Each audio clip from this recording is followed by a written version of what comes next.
If you've ever wanted to customize how a game starts in the Epic Games Launcher, then game launch options are exactly what you need. In this video, I'm going to show you how to use game launch options in Epic Games step by step, so you can add command line arguments like DX11, skip splash screens, or apply other startup tweaks in just a few clicks. This is a simple trick, but it can make a big difference depending on the game you're playing and the settings you want to use. If this tutorial helps you out, go ahead and hit the like button and subscribe for more quick gaming guides just like this. Now, let's jump in. First, open the Epic Games Launcher and make sure you're signed into your account.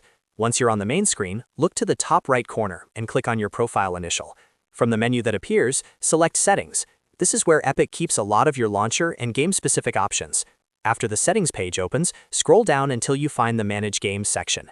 In this area, you'll see a list of your installed games. Find the game you want to change launch options for, then click on it to expand the available settings. When the game expands, look for the checkbox labeled Additional Command Line Arguments. Go ahead and check that box. This tells Epic Games that you want to manually add startup commands for that specific game. Once the text box appears, click inside it and type the command or commands you want to use. For example, you might enter -DX11 if you want the game to launch using Direct11, or -No Splash if you want to skip the intro splash screen.